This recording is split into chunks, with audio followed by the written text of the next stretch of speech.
power of knowledge, the power of technology. This is you to the power of IBM. Find out how you can do your best work at ibm.com/you.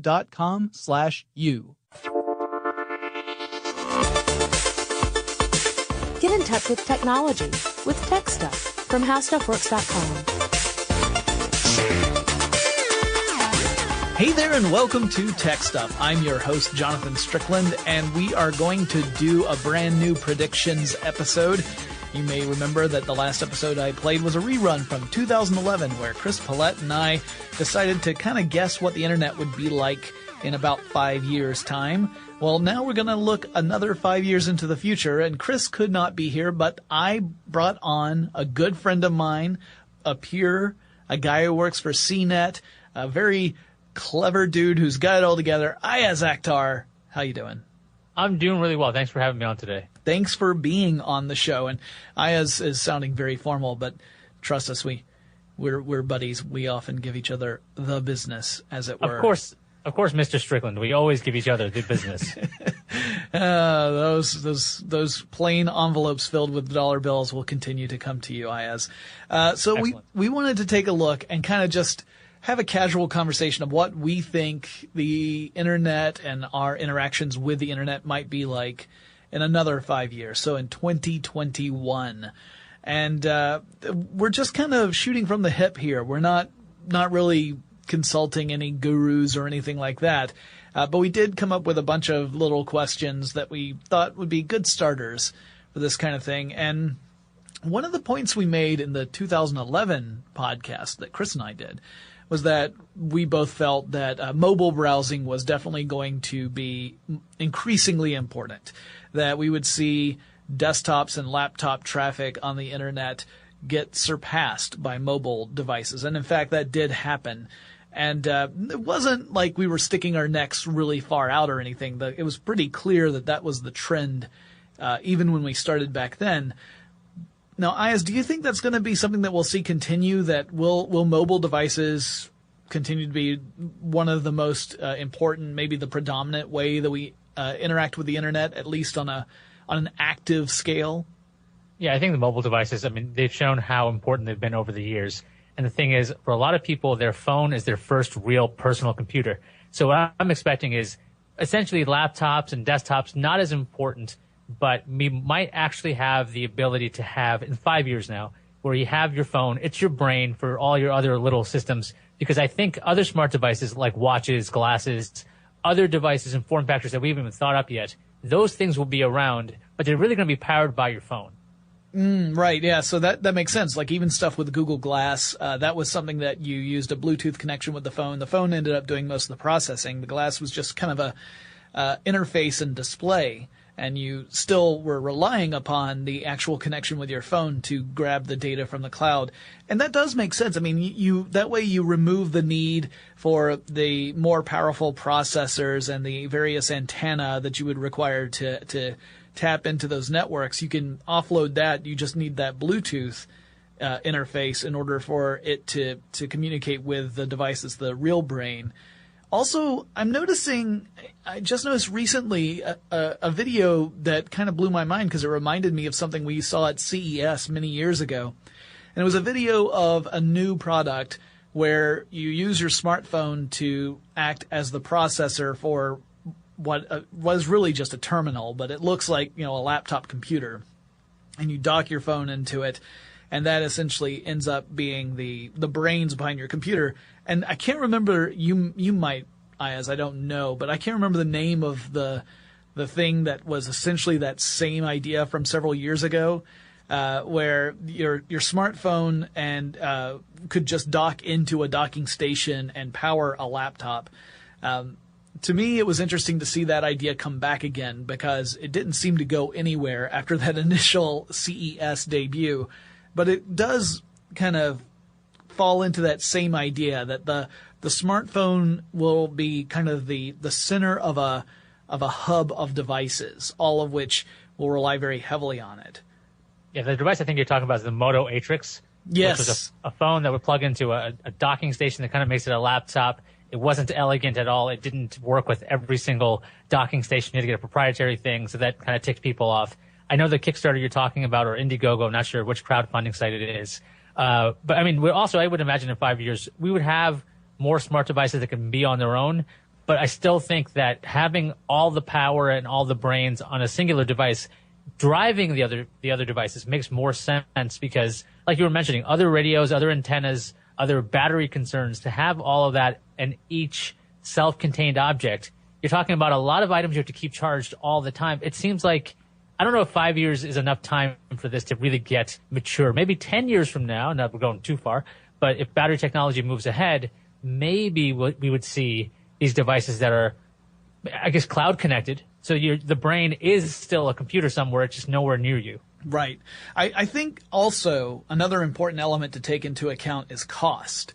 And by having your phone be the primary brains behind all these different devices, it helps bring the cost down of each of those individual devices. They don't need as many expensive components. And that will make adoption less difficult, right? It's still going to be a barrier, obviously. It's any time we're talking about technology, there's a barrier of entry that's there. Not everyone can afford to do it, but by going that route, where your phone remains the primary processing unit of all these different devices, you can at least create a suite of technologies that aren't prohibitively expensive for all but, the top of the 1%ers. Yeah, but you're talking about a lot of silos, right? You can probably like an Apple silo, you'll have an Android silo or a Samsung silo. There's things that you can't just mix and match your accessories. You're just going to have to get one company's to make it work well. I still see that happening, because sometimes I think about, in the old days, how no standards would ever happen. I couldn't imagine actually having one standard port for electrical outlets if this was privatized the way it is now. It's like, well, USB A, B, C, how about 3.1? Just, it seems so wonky. Yeah, that's a great point. I mean, and that kind of ties into the next question that I have on our list, the idea of silos and this, whether you have interoperability between different, families of technologies, or if it's all within one group. One of the things we've seen kind of come to prominence over the last year or two is this idea of the digital personal assistant. Now, in the 2011 episode, Chris and I talked about how voice recognition was going to become more important, but it wouldn't take over as our primary means of interacting with our technology for various reasons. I mean, if you want to search anything that's remotely personal in nature, you probably don't want to speak it out loud in public. Also, you don't want to make people think you're crazy as you're talking to absolutely no one visible at any rate. But we're starting to see them really get more traction these days, whether it's Apple's Siri or Amazon's Alexa or Google's Assistant. We have lots of different examples. Do you think those are going to continue to get more sophisticated? Are we going to see more integration into various devices, not just the standalones or the smartphones, but perhaps other things as well? Well, I could see people getting very used to talking to the internet in general. Like, you might think now it might look a little crazy that you're talking to yourself. Although these days you see somebody talking to themselves in the street, you're like, do they have a Bluetooth headset or not? Right. Because it used to be 20 years ago, you're like, oh, you're just nuts. Now it's like, oh, you might be having a conversation. But there's a generation of kids growing up talking to smart speakers like the Echo, like Google Home when that comes out, and when Apple goes ahead, when there's that rumor that they're going to have their own smart speaker. I see that kind of interface and that natural language really being more important. Now, maybe you're not necessarily talking to your watch, but you might be writing the same kinds of questions that you would say, because the way everything's changing with deep learning, the chance in 5 years, I'm really hoping in 5 years, that you're able to just ask a simple question without having to have all of these modifiers that are search engine optimized. You know what I mean? Right, yeah, without having to parse your language in a way that search engines know what it is you're actually asking. Mm-hmm. Yeah, to have that natural language recognition. I think we've definitely come a far way over the last decade, definitely, with natural language, where, it used to be that you could do a Google search for a particular string of terms and come up with a page of results and think, this isn't remotely what I was hoping to find. And then you just go and rearrange the order of words that were in your Google query and come up with different results and see, oh, this is, I just have to think the way the computer thinks. Once we get away from that, where computers are able to interpret the way we think and the way different people think about the same thing, but still bring back relevant results, then we see real advances in that and a seamless experience when we start interacting with the internet. I think that is definitely going to improve over the next 5 years. We've already seen some amazing results as it stands now.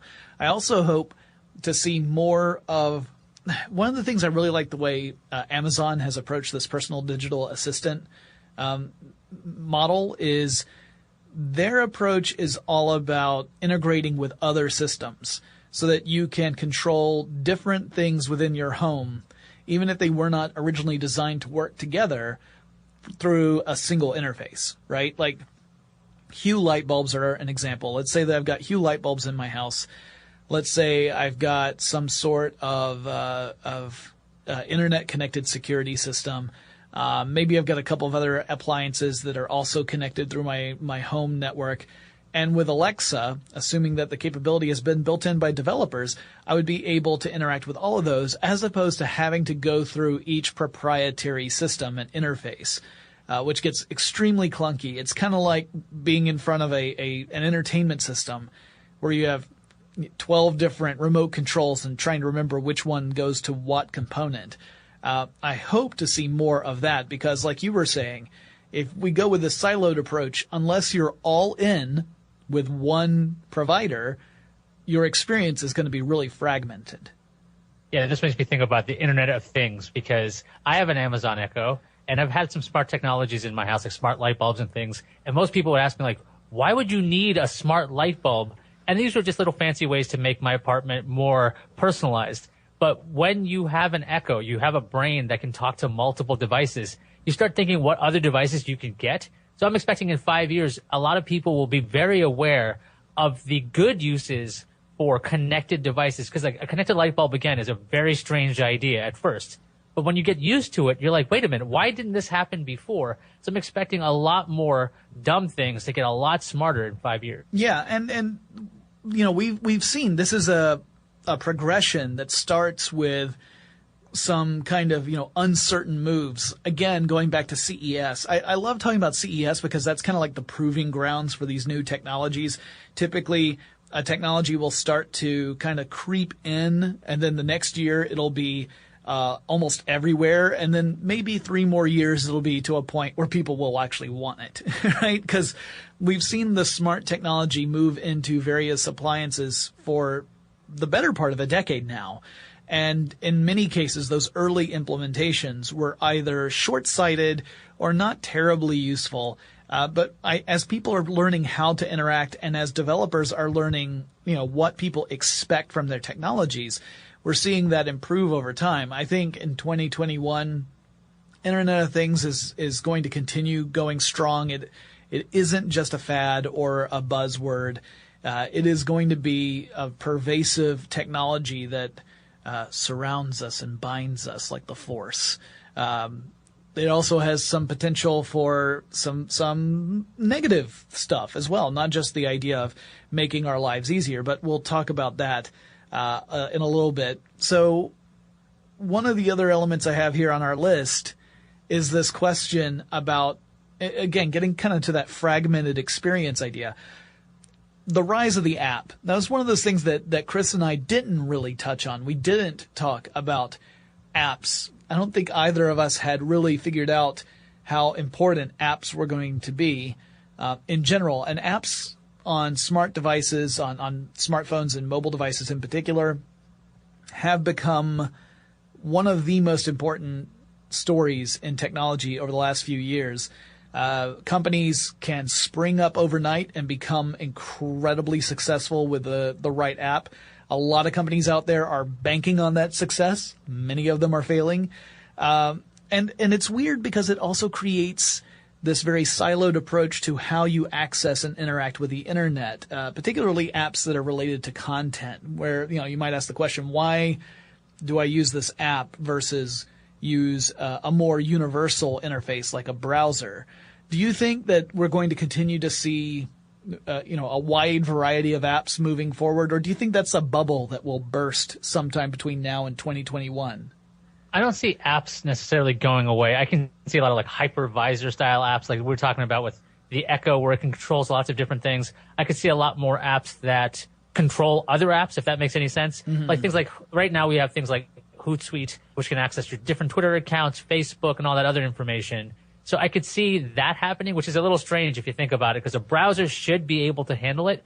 But apps on their own, they offer so much control to the companies that I think that that's not going anywhere. Because the other thing is you can create a lot of things that are offline that you couldn't do in a browser. I think that's one of the bigger things. Unless in 5 years the internet wirelessly or is that connectivity is always around, you still have to deal with being offline. And if you don't have an app, there's a good chance there's no way a browser is going to work unless there's some kind of cached feature, which isn't something that really works so well right now. That's a good point. Yeah. For example, I've got an app that I use for podcatching to listen to the various podcasts I subscribe to, and I can either stream stuff directly from the internet to my headphones, and that way I can listen live, or I can download an episode and listen to it even if I'm offline, which of course is useful if you're going to be like on a long flight or something and you don't have in-flight Wi-Fi. That's a really useful feature. So I didn't really think of it that way, but that is interesting. I would love to see some more experimentation with apps. Sometimes it gets a little tricky, but something that would allow you to maximize the reach of your various music services would be nice, because not all artists have work all in one or all in the same music service, and being able to go through all of them simultaneously so that you can listen to what you want to listen to, subscribing to whichever services you want, but being able to search all of them at once would be really nice, instead of having to, go into one and then, oh, wait, that's right, that musician's label doesn't work with Spotify or Pandora or whatever it may be.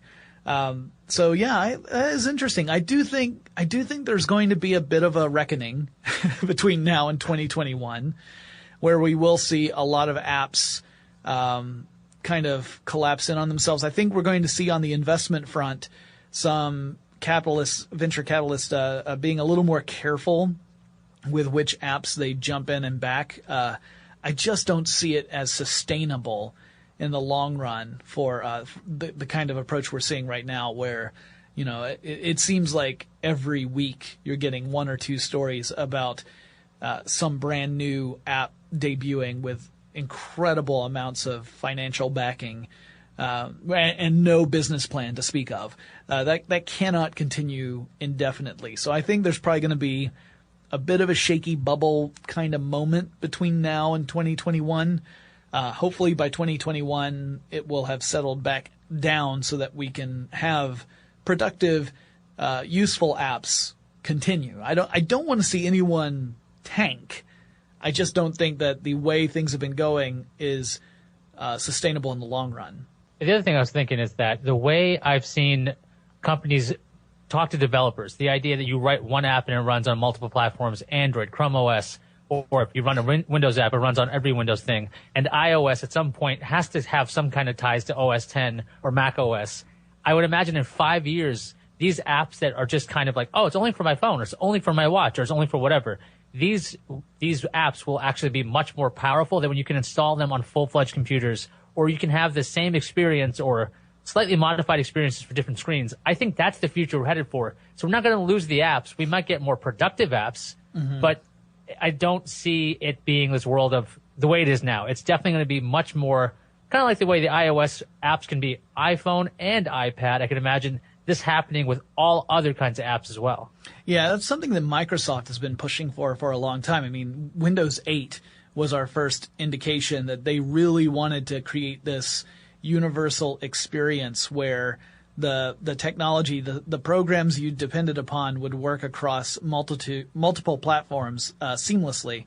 And we're seeing that with a lot of ways that apps are designed, like Netflix is a great example, where you're watching Netflix on one platform, you pause your viewing, you turn on a different platform, and you can pick up right where you left off.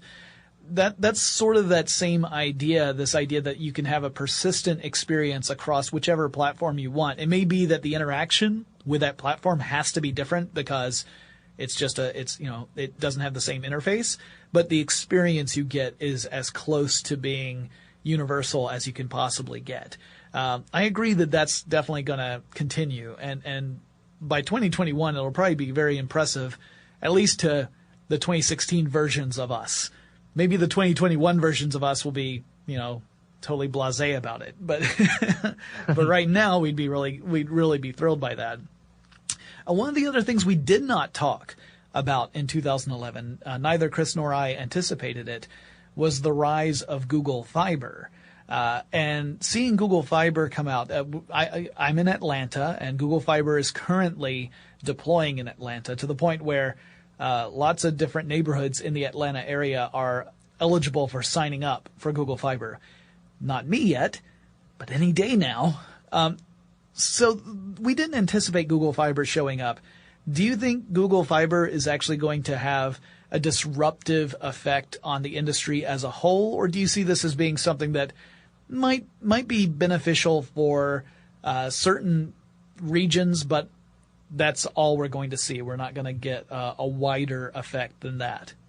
I think there's going to be quite a wide effect. In recent news, Verizon went out and bought AOL and something else. What was the other one? Yahoo, right? Yeah. And essentially it makes it some kind of digital advertising giant to take on Google. And I loved seeing the news only for the reason that maybe it would get like light a fire under Google and go, wait a second, if those guys are going to be an ISP and they're going to have this kind of content management, why don't we do the same thing considering we're competitors with them? Mm-hmm. So I'm expecting Google to be one of the first to just full on go head to head against a Verizon, against the wireless carriers out there, because Google Fiber, while it's good, the infrastructure layout just seems to take so long and they run into a lot of regulation problems. But if they can buy up, essentially the wireless last mile, if that's how this is going to go, I would think they would be one of the companies to do it. And I was trying to figure out, what other company do I think in 5 years would actually have a wireless service? I would say in the U.S. anyway, Amazon could easily become some kind of wireless carrier because their whole model is just to get you to buy products over and over and over again. So if they can stop that one last barrier of, well, I don't have a connection to Amazon, how am I going to do this? Why not do that with not only their Fire devices, but any device? Because in the past, they used to have wireless built into their Kindles through other services.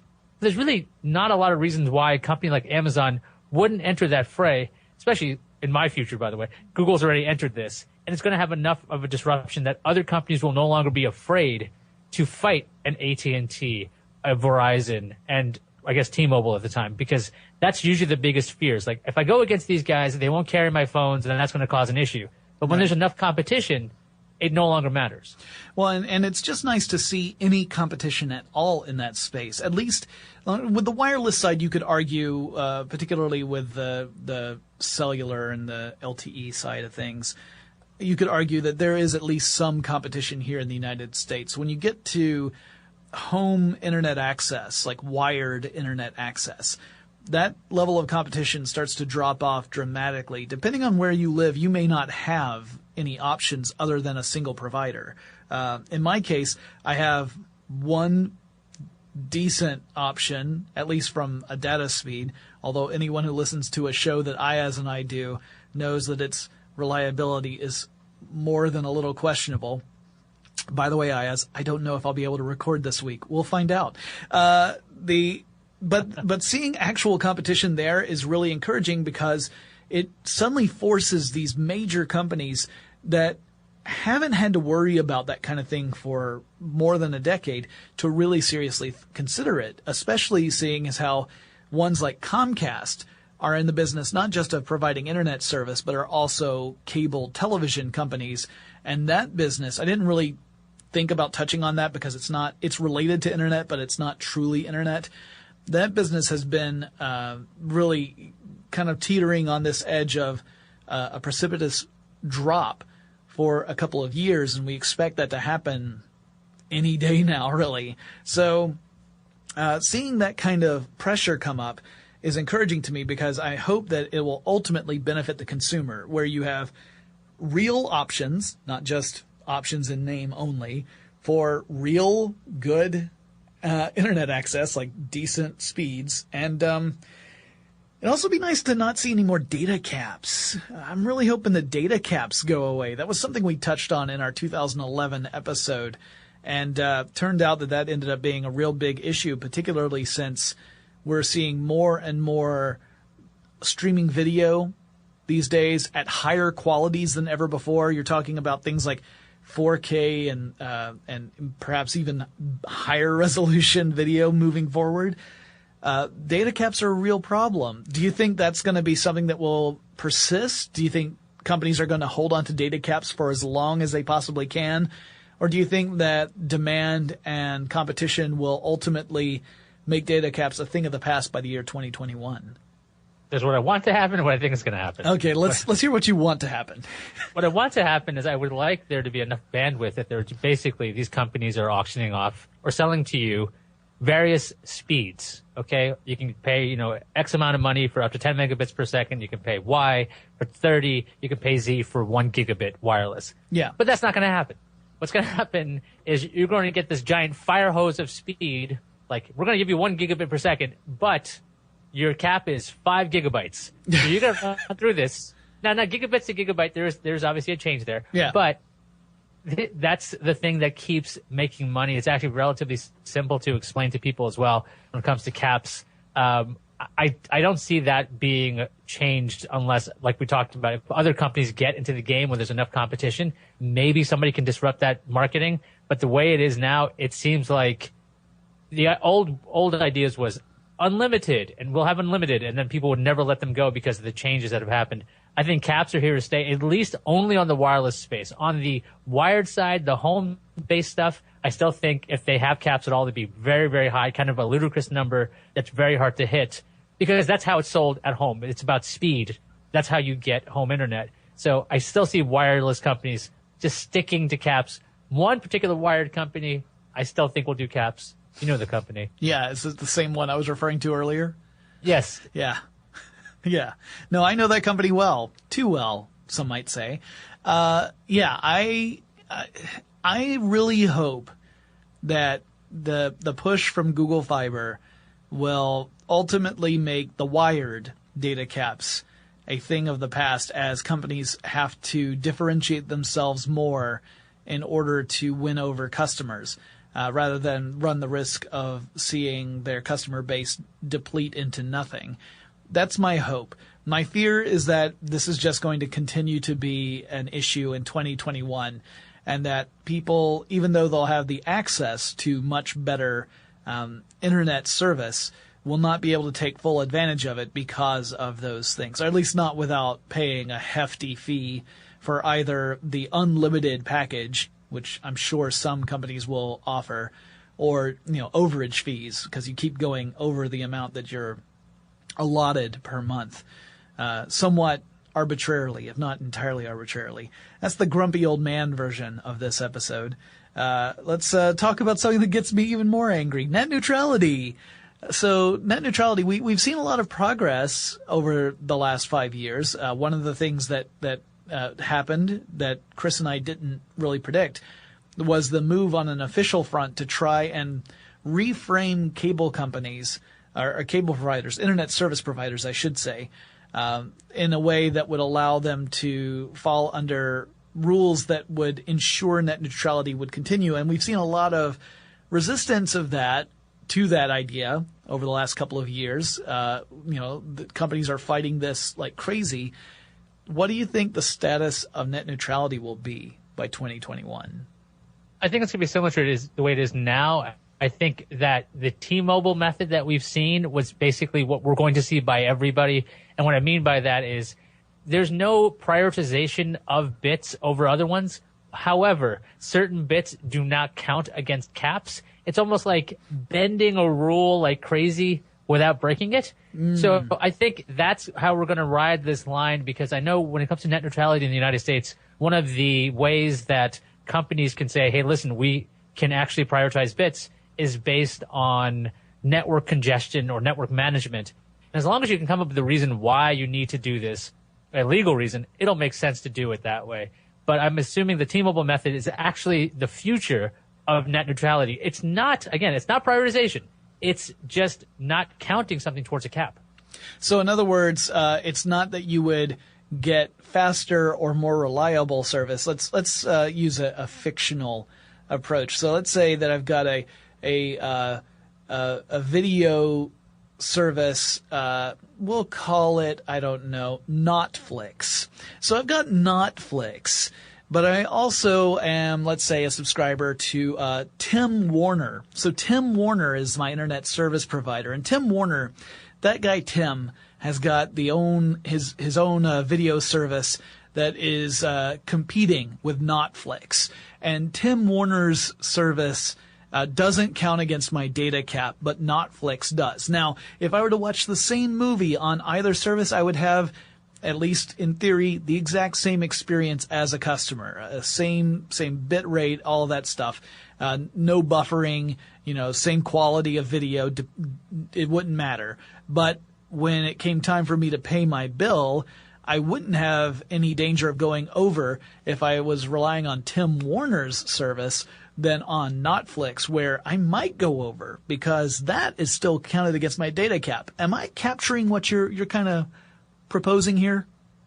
Mostly, except the concern becomes when Tim Warner has its own content. With the current example I was talking about, T-Mobile, it doesn't exactly have skin in the game when it comes to music services or whatever. Right. So when you are talking about an ISP that also has a content arm, that's when it gets a little murky. Yeah. However, it's still not prioritization. It's simply not counting data against your cap. And the cap, there's nothing illegal about a cap. Yeah. Right? So I think that is something we will continue to see. And also, as we keep seeing wireless companies or ISPs get into the content game and vice versa, this is going to get pushed. Now that we're talking about this might become the new fight. Can a company that has two different interests do this kind of not prioritization and get away with it? Yeah. I mean, the easy real-world example of that is Comcast. I mean, Comcast definitely has a vested interest with NBC Universal and all this. They have a huge content arm as well as an internet service provider business, and the two combined, it's very easy to bring up the concern of a conflict of interest if you were to prioritize in some way, shape, or form the native content versus stuff that comes from other companies. I agree. I think we're going to see a lot of really messy fights, some of which may end up being like big news that people like you and I pay a lot of attention to, and the general public just grumbles about their cable bill. That's based upon past experience in my case. I'm gonna make an offer he can't refuse. Phone home. You built a time machine out of a DeLorean? Hey everybody, this is Chuck from Stuff You Should Know, and if you didn't guess, that was me doing bad impressions to talk about my new show, Movie Crush. It releases every Friday on Apple Podcast or wherever you get your podcasts, and each week I sit down with an awesome person to talk about their favorite movie. Go check it out. If you love movies, if you love great conversations, you're going to love Movie Crush.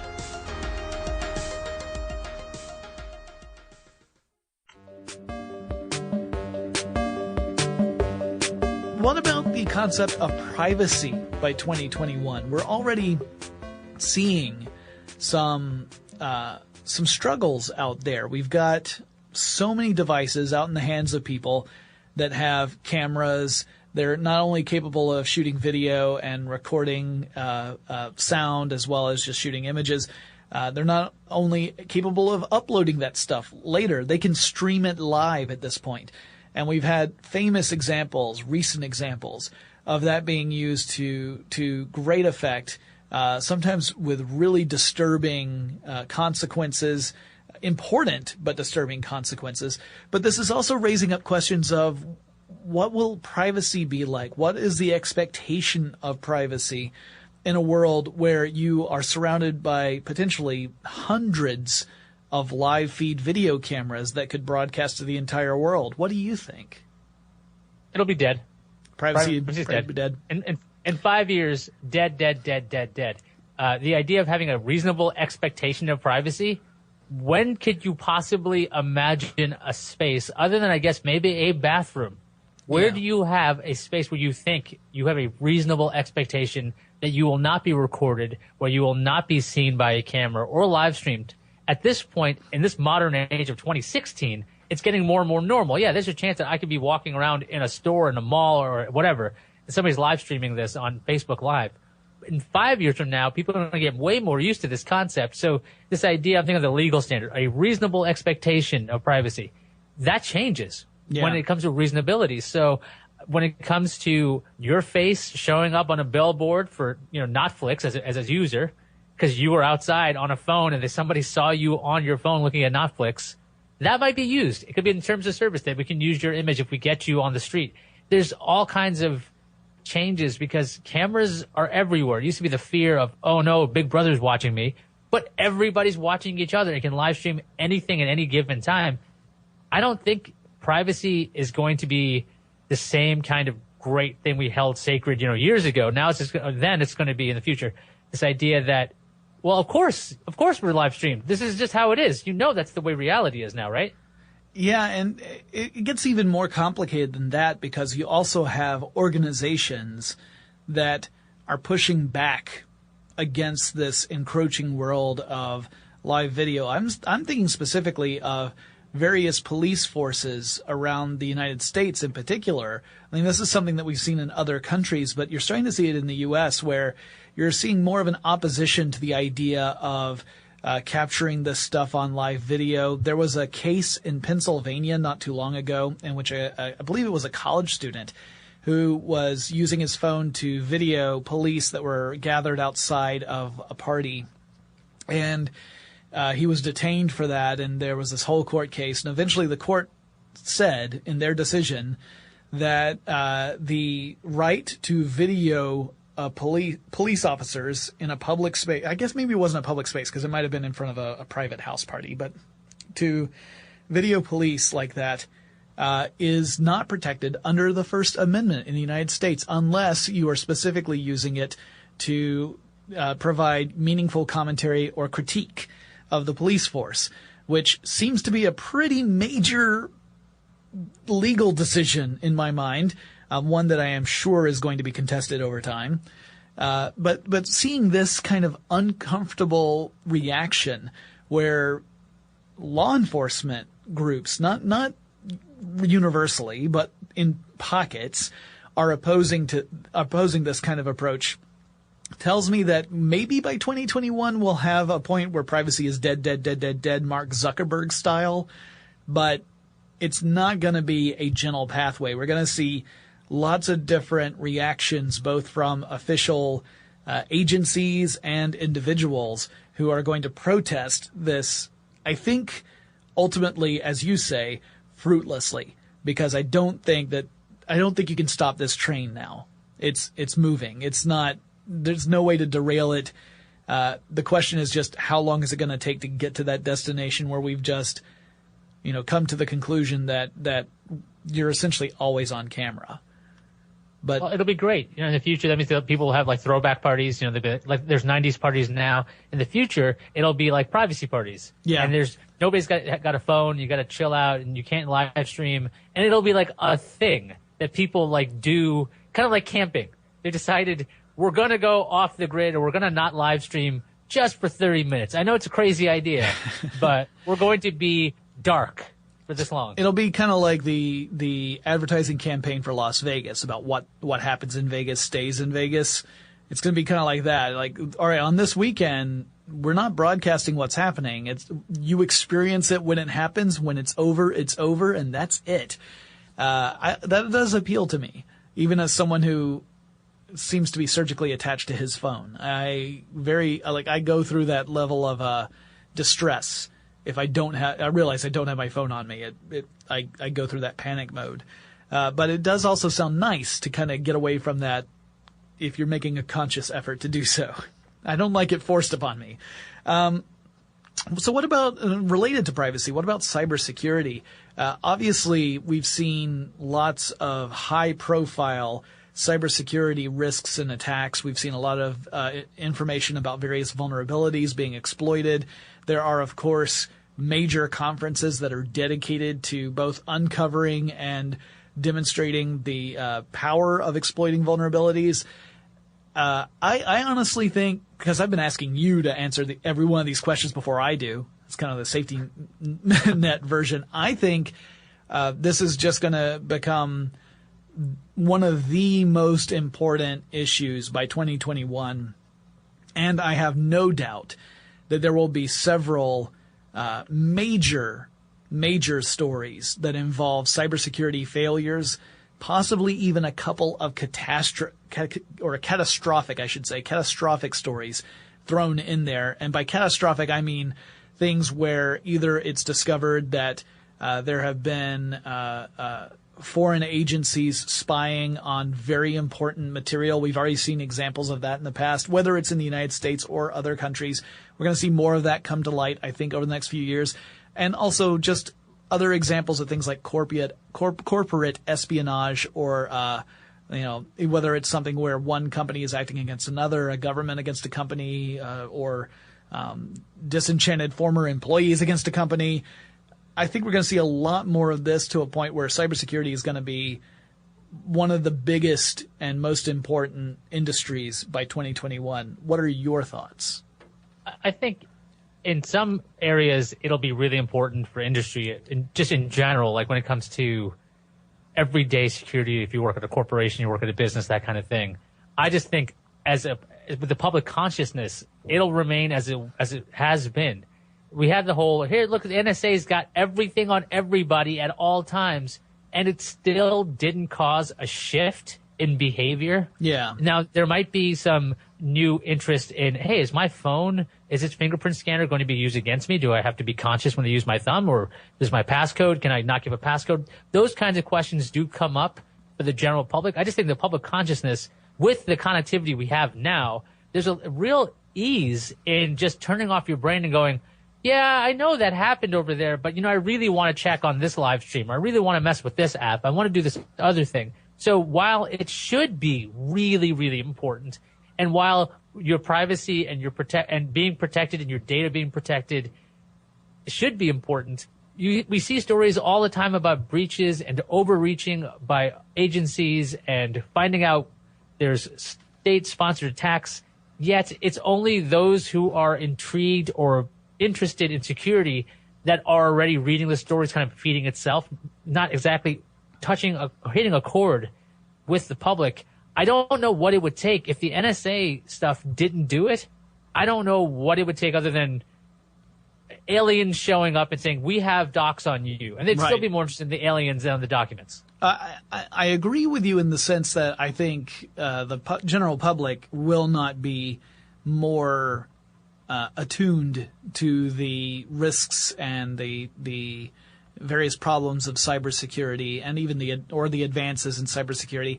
I also think the general population isn't necessarily going to be more aware and alert and take proactive steps to better protect their own systems, whether that means something as simple as changing the password on your router to making certain that you're not using the same passwords for various services, all that kind of stuff, using encryption.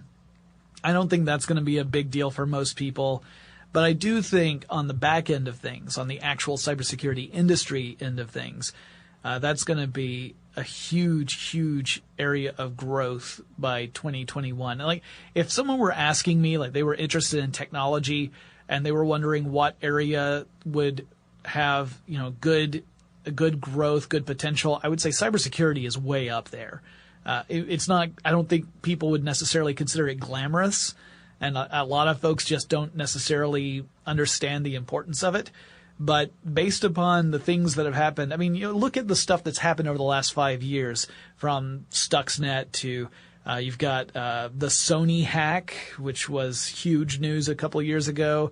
The Ashley Madison hack, where you had essentially blackmail rolled into hacking. These are big stories, and I think that's just going to continue over the next few years, that's why I feel like it's going to be even bigger by 2021. Not bigger in the sense that people will, the average person is going to talk about it, but bigger in the sense that more and more companies and government agencies are going to pay a lot more attention to that side of things. Yeah, the other thing is there's a lot of technologies that can take care of the cybersecurity end, even if the user isn't paying attention, like biometrics, like, mentioned the fingerprint scanner. There's the Note 7 that's got its new iris scanner. You would think that with that kind of technology, that might help. The public might not care that, oh, look, I can use a fingerprint or use my eyes to unlock something. But that will actually up the security in general because you're not using the same 1, 2, 3, 4, 5 password because people do that. Yeah. I mean, there's a reason why a lot of brute force attacks can be effective, and that's because a lot of people use the same weak passwords. Their entire database is just filled with millions of common, simple passwords, and that's why a lot of those brute force attacks can be ultimately successful.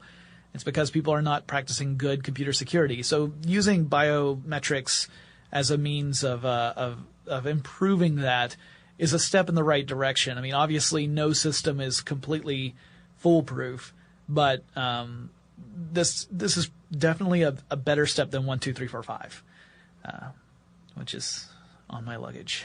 I've got a question here that I'm just curious what your thoughts are. It's, again, something that we didn't really touch on in the 2011 show, but do you think internet-based currencies, and I'm specifically thinking of like cryptocurrency, like Bitcoin, will play a larger role in 2021? Or do you think that that's just something that it's going to be popular with a certain segment of the population, but never really grow beyond that? I'm curious about your thoughts on this. I think it's going to stay niche. I mean, there's nothing demanding that we stop using dollars or euro or pounds. So the idea of having this cryptocurrency that you're mining, something like Bitcoin in particular, where you can keep creating them, it takes a long time and it figures itself out. Have you done an episode on Bitcoin? Yes. Okay, so listen to that episode to fully explain it, because I'm not going to do it justice here. But I don't see it being something that would take over, even though we have this increasing globalization when it comes to the internet. You can get anything from anywhere at any time with any device. That's awesome.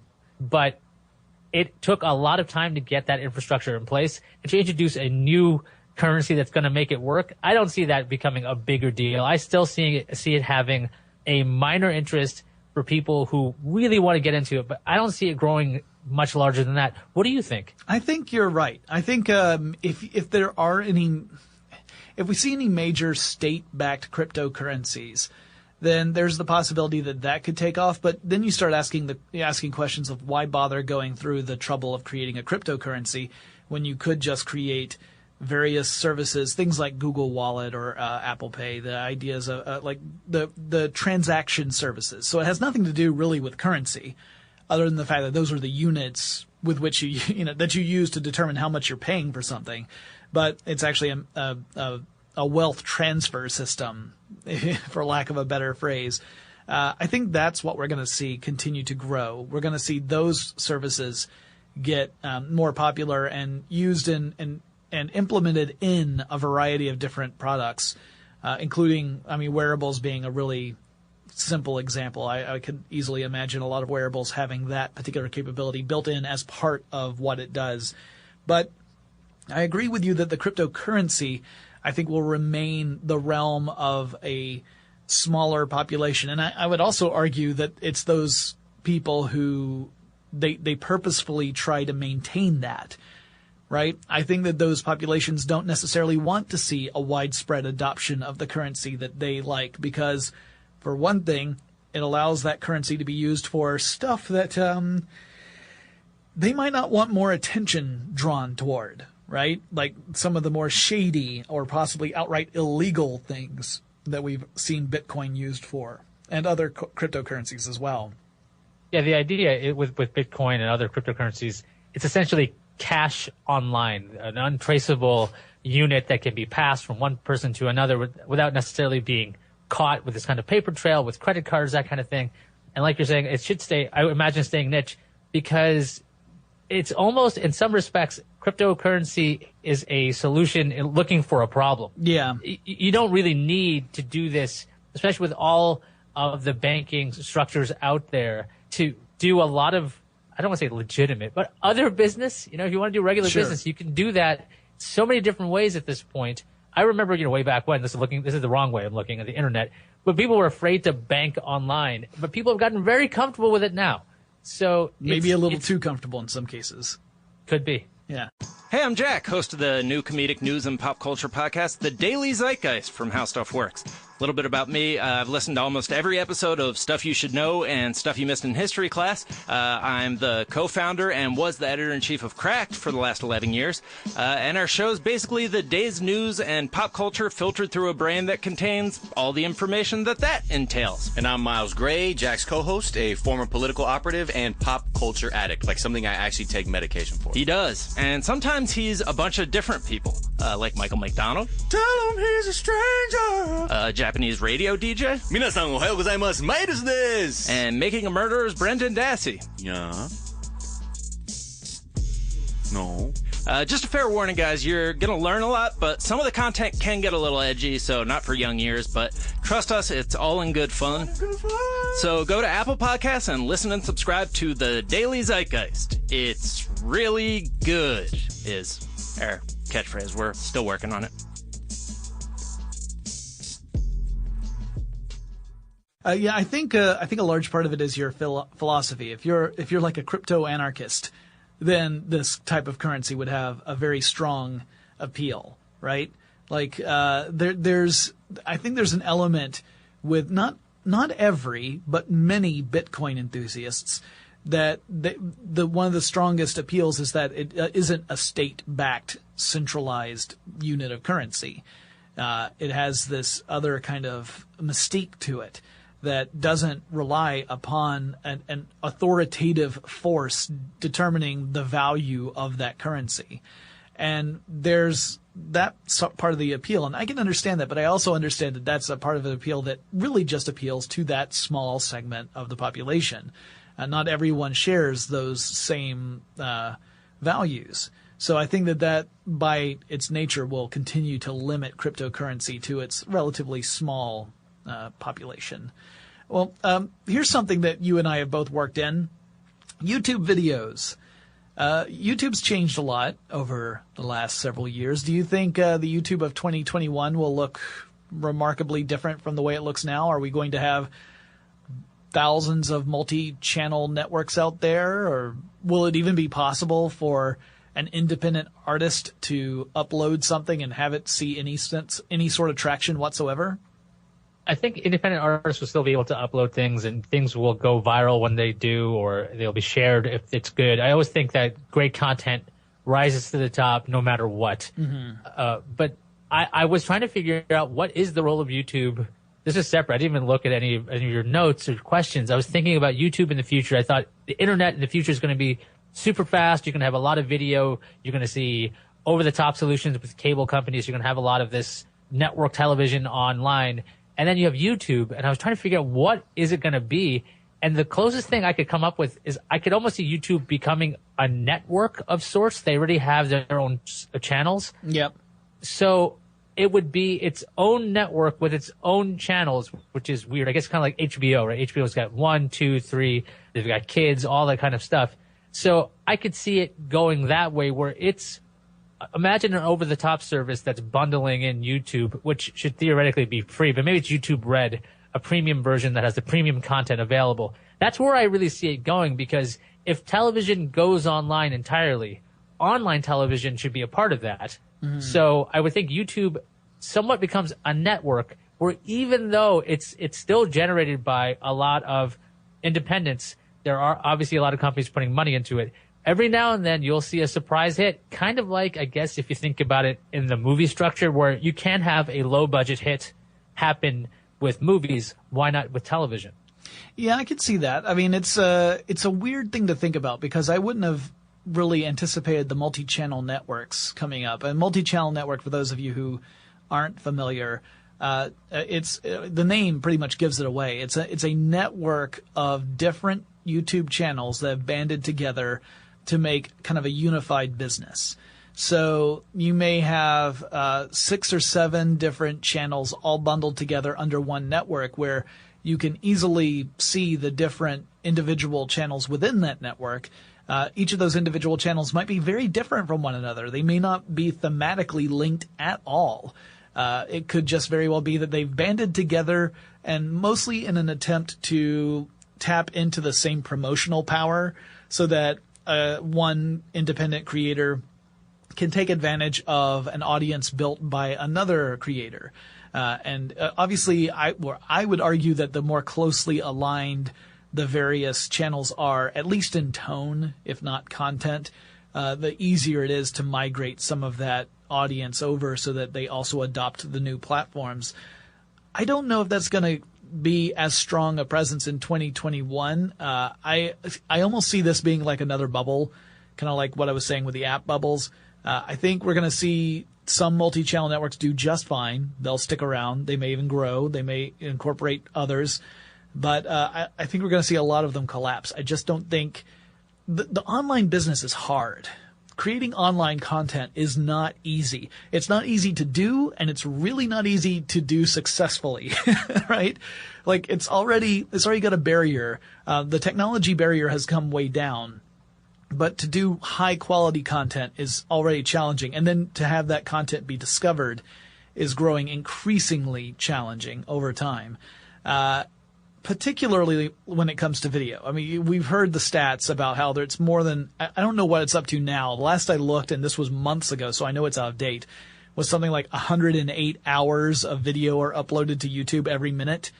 So when you start looking at that volume, you realize the chances of being discovered out of that massive amount of stuff being put up every single minute are pretty low. It's really, really a challenge. So I'm curious to see in 2021 if that shakes out at all, if either people abandon YouTube, people who are spending a lot of time and effort to try and get something discovered end up walking away from it if they don't meet with any success, or if it'll just be even crazier than it is now. And I honestly don't know. I could see it go either way.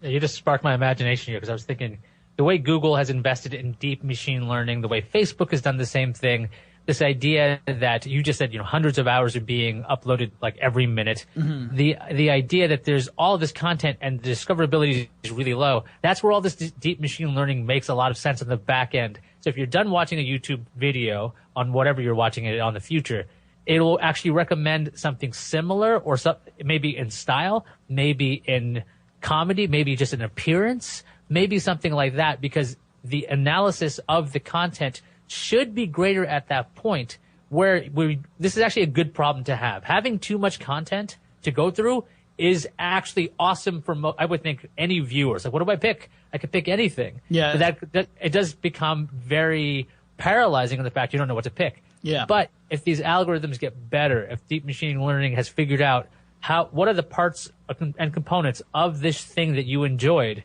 we can give you another one. I think that maybe that's the future of YouTube networks, that they have built these playlists essentially for you and your interests, based on your interests, because as fast as the internet will get in 5 years, and whether you have net neutrality being a problem or not, and all these other concerns, when you're trying to consume it, if you can't find anything, it's a problem. I really think when that happens, we'll see an improvement on this deep machine learning where you will get content that makes sense for you at that time. Yeah, curation is a huge problem, right? Like a challenge. Curating huge amounts of, or going through an enormous amount of information in order to curate it and get the stuff that's most relevant to you. This is one of the biggest challenges that come with big data. The idea that, you've got tons of information out there and a lot of it is potentially useful in many different ways, but how do you actually sort through all of that to get the best out of what you have? Same sort of thing here that we're talking about, trying to find the videos that are most going to resonate with you, whether it's from an entertainment perspective or being thought-provoking, whatever it might be. It also reminds me a lot of a Patton Oswalt routine where he talks about his TiVo going crazy because he used his TiVo to record a Western, and then his TiVo went nuts and started recording all the different programs that have horses in them because it came to the conclusion that he must really like horses. And just shows you that machine learning, there is a process. It's not always perfect right out of the gate. So couple of other things I wanted to ask before we conclude this episode. This kind of ties into, again, something that we're both concerned with as content creators on the internet. What do you think the monetization of the internet is going to look like in 5 years? We've been seeing web advertising as the primary way for at least large companies to earn money off of creating content for the internet. But we've also seen a lot of different reactions to web advertising, from the rise of ad blockers to discussions about what are the best practices. Do you think web advertising is going to remain the way that large content creators are going to go? Do you think other methods like the Patreon method, like a subscriber method, are going to actually grow over the years? Or is there going to be something else? Like, how are we going to make sure that we can pay for stuff so that people keep making the stuff we like? Yeah, this one's a really hard question, because for years people have been conditioned that you can get content online for free. And then it's because there were ads on there. And then after that, it's like, wait a second, we don't need to see ads because we can use ad block. And then you realize, wait a second, this company isn't getting money, but I like this company. Can I just whitelist them? Should I do that? Or do I go to another site that reblogs it or not? So in the future, I'm expecting advertising isn't going anywhere. The old style, ads, the actual banner ads, takeovers, that kind of stuff, that's going to be there no matter what. I'd imagine you'd see much more sponsored content, content that's somewhat harder for ad blockers to find as ads. I know Facebook's doing a push with that right now, where they're trying to fight Ad Block Plus, trying to make sure that they have as much ads as they can on their sites. Right. Also, like we were talking about with mobile apps, that's an area where you can have a siloed application that an ad blocker wouldn't work on in theory. So you might see it that way. I would hope, and I'm actually not hope, I actually think of a throwback concept of microtransactions where you are paying a couple of cents instead of having a subscription. But I see this being the model for content in the future with advertising. You'll have your standard advertising. You'll also have your Patreon method of basically paying per month what you want. I could see a subscription thing on top of that and micropayments. In other words, allowing any single way to break the paywall with this. Either turn off your ad blocker or pay us 2 cents for this, or give us a subscription for the year. I just see a lot of companies being very, very open to how their content is going to be received, and not just sticking forever to this, you must look at our banner ad. And here is a nice little other ad that says, you can't read this until you pay more money. Paywalls have worked for other bigger companies out there. I don't think that they should be as high for smaller places. Yeah. I agree with you. I think we're going to see the Patreon method get adopted by more and more smaller content creators, particularly those that are working on this as a passion project, as opposed to it being like a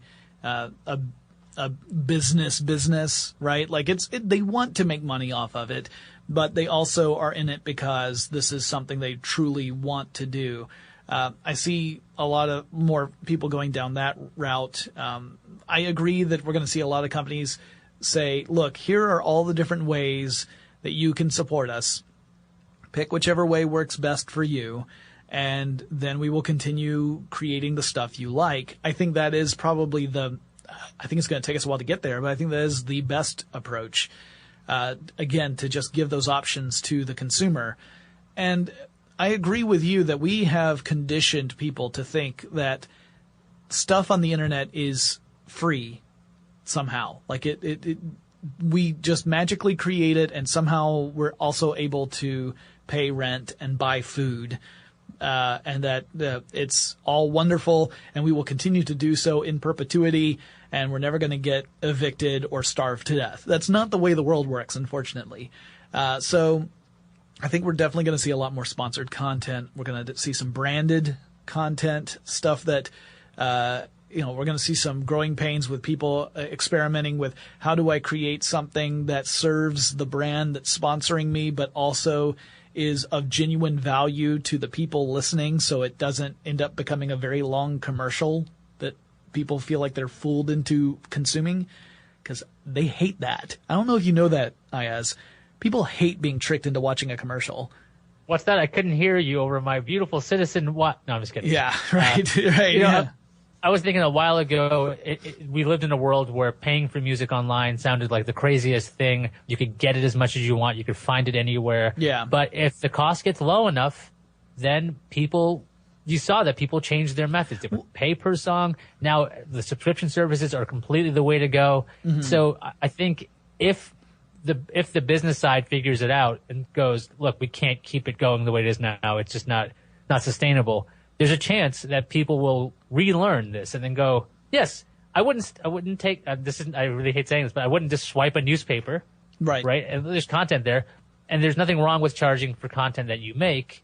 And I'm not just saying this as a content producer. I say this as a content consumer. Sure. That I do pay for the stuff I want to see. Otherwise, how will people know? You basically vote with your dollars is my idea on that. Yeah. Which is a lot of people's idea.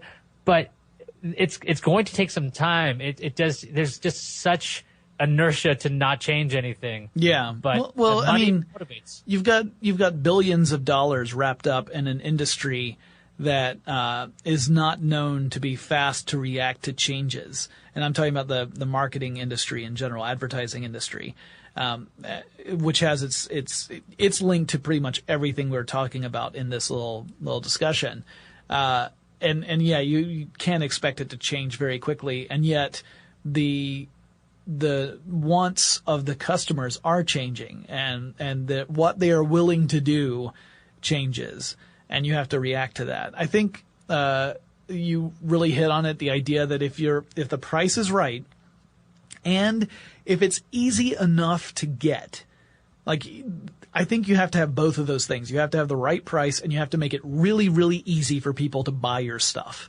DRM was a huge problem that I think ended up being a big negative for a lot of people for lots of different stuff, not just music, but various software packages, that kind of thing. That as you make it more difficult for people to buy a legitimate copy of your product, they're going to go further to get illegitimate copies because they don't have to deal with all the mess that comes along with trying to buy something legally. So making it as easy to get and at the right price, I think you're onto something. I think there might be money in that. And people are willing to support the stuff that they love if they feel like the value they get back is of equal amount to what they're putting into it. You can't just ask people to pay for junk and expect it to go on forever. I mean, it might work for the short term, but it's not really a long-term strategy. I have a lot of other questions that we wrote down, but this episode's going pretty long, so I just think I'm gonna to kind of end on one big question, which is about accessibility. We've seen accessibility of the internet improve quite a bit over the last 5 years, but we still have a long way to go. More than half of the world's population does not really have access to the internet. So there are billions of people who do not have at least easy access to the internet. Some of them might be able to get access with a great deal of effort, but the more effort you have to spend, the smaller the returns are on actually getting that access.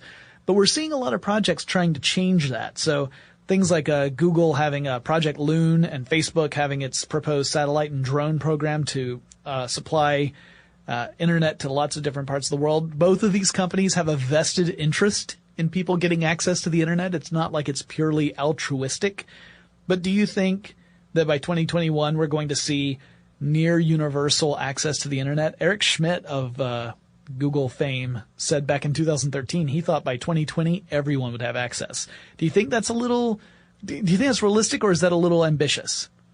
I think it's both. And considering how Google is as a company and Facebook, and as you mentioned, their vested interest in being relatively strong on this, I'm going to boldly say by 2021, yeah, there's going to be universal access. Whether it's, the thing is about receiving it. So you can have the Earth covered in internet via balloon or satellite, whatever you want to use. The fact that hardware has gotten so cheap, like Android One phones, we're seeing stories about $5 cell phones. It wasn't so long ago that I was excited reading about the one laptop per child project, which at this point seems kind of not antiquated, but kind of silly because how you can get so much more power now with phones, and low end phones these days. Like, oh, well, this is a piece of junk phone. I wouldn't buy this, but they have gotten so cheap and so available to so many different areas that it's the other half of the equation. Just having wireless and some kind of access to it is one thing, but having the hardware out there, I think that is going to get there by maybe 2021. I could see that happening, where these devices are so cheap that it's just something you have. You should have this at this point. It's almost like a hand, or well, this could be trouble, but like it's like a hand. You want to make sure you have this device with you at all times, or a Swiss Army knife. You have to have it. And with Google and Facebook consistently going ahead, now I don't see Google and Facebook being like Alta Vista and MySpace. They seem to have enough power behind them that they can keep going for a good another 5 years. Oh, you would say they're too big to fail? No, that's not what I'm saying here. I think they're motivated enough, and they are. There's that company we talked about, Comcast. Not to rag on them too much. Their method of change isn't what I see from Google or Facebook. Those two companies work to get more and more coverage, and they're going for bigger goals than just the short-term shareholder numbers. Right, because with Comcast, what their strategy was, and this isn't a secret. I mean, I covered this in a deep episode series about how Comcast works, the Comcast story. The way that their company traditionally would grow is they would go out and buy other companies. They weren't creating new markets. They were purchasing the companies that were serving markets they weren't in yet. So that's a very different strategy, as you point out, right? Because once you get to a point where you've bought up pretty much everyone you can buy without facing massive resistance on a regulatory side, you can't grow anymore. You have to create. You can't just buy other stuff. And really, the Comcast history was pretty much just stuck in that mentality of buy other companies that are already doing what we do, and now those customers become our customers. That's how you grow your customer base. This is a very different approach. I love the idea of everyone having access by 2021. I mean, the implications of that are so far beyond just having the ability to finally access the internet. We've seen the internet play an incredibly important part in massive historical moments throughout the last 5 years. I mean, the Arab Spring alone was such a huge story. And I imagine that we'll see more stories like that, particularly as access to the internet becomes closer to being universal. And I find that encouraging. I think there's going to be a lot of tumultuous problems along the way, but I find that when you get this level of communication, this incredibly powerful tool in people's hands, then amazing things can happen. Not all of them involving videos of cute cats. That's just a bonus. But that's my own personal kind of optimistic view. Ayaz, thank you so much for joining the show today and sticking your neck out to look out and say, what's it going to be like in 5 years? I look forward in 2021 to calling you up and going over these results. Wherever I'll be, I'll have access to the internet, so it won't be a problem. That's true. Yeah, it won't matter. Like if you're taking a vacation in Antarctica, I know that I'll be able to have you chat, maybe have a couple penguins in the background. We'll have a conversation. Hopefully my connection doesn't freeze. Yeah, that's great. That's great. Leave the puns to me, chucklehead. All right. Ayaz, please tell people where they can find your work. Yeah, you guys should go to cnet.com. We've got lots of great news, how-tos, reviews. You can also check out top5.cnet.com if I want to promote Top 5, which I do count down a fun CNET list every week at top5.cnet.com. And if you want to hear Ayaz talk about stuff with me in a format that's not safe for work, you can always check out our podcast Without Pretense with Eric Sandine, our third host. But it is not a polite show at all. But no, but it does exist. It is a thing that happens. Best description ever. Yeah. We named it this year in 2016. We named it the best podcast of 2014. So that tells you all you need to know about that show. All right. So guys, if you have any questions, comments, suggestions for future episodes, please get in touch with me. The email address is techstuff@howstuffworks.com, or drop me a line on Facebook or Twitter. The handle at both of those locations is TechStuffHSW, and I'll talk to you again really soon.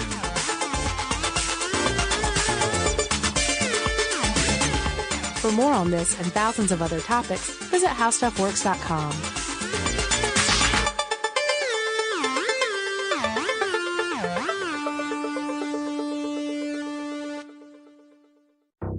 Atlanta, Georgia, 1979. One by one, kids are going missing, with no explanation. There was a real-life monster on the loose. But nearly 40 years later, this case has left more questions than answers. From the producers of Up and Vanished and How Stuff Works, we present an all-new podcast, Atlanta Monster. Subscribe to Atlanta Monster right now on Apple Podcasts and be the first to hear it on January 5th.